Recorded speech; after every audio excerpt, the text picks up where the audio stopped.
Our lives are shaped by those that love us, and our lives are shaped by those that refuse to love us. The sweetest music that reaches to the highest heaven is the beating of two hearts that truly love each other. To love abundantly is to live abundantly, and to love forever is to live forever.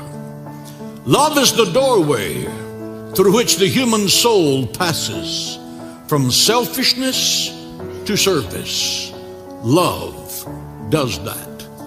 The three most profound words in human speech is God is love.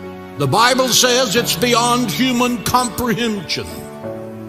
Love is more than the characteristic of God. God is love. He does not try to love you. He cannot help but love you because that's what He is. God so loved the world that He gave His only begotten Son, that whosoever believeth in Him should not perish, but have everlasting life. God is love. It is a concert that surpasses the knowledge of men. No man can adequately describe it. No man can adequately understand it, because the Bible says it surpasses knowledge. There are three kinds of love. Which kind do you have? There's the if kind of love. If you do this, I'll love you.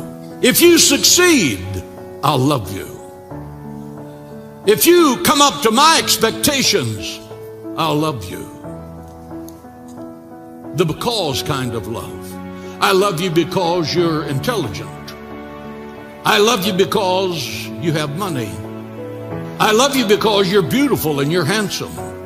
And then there's the in spite of kind of love, God's love. I love you in spite of your failures. I love you in spite of your miserable past. I love you in spite of your weaknesses and your faults. God's love, I loved you, faults, failures, and all. When God saw you through the eyes of love, He was looking at your potential. He was not looking at your past. Those of you who are going through indescribable circumstances, when you see God and God sees you, lift up your heads and rejoice. The best is yet to be. Every battle you go through, every heartache you endure, every tear you shed makes the love of God richer and purer in your life. People will stop loving you. Husbands will abandon their wives, and wives will abandon their husbands without cause. Parents will abandon their children.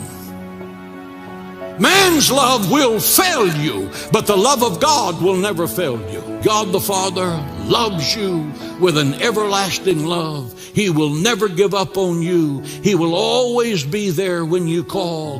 He'll put His arms around you. He'll heal you in the darkest night. He will whisper, I am with you. Be bold, be strong. I will never leave you nor forsake you to the ends of the earth. But the mark of Christianity is being to love the unlovable. That's the love of God. And you can't do that unless the love of God is in you. Love is not what you say. Love is what you do. You're not living until you discover the love of God. And when you find it, let it baptize you, explode in your life.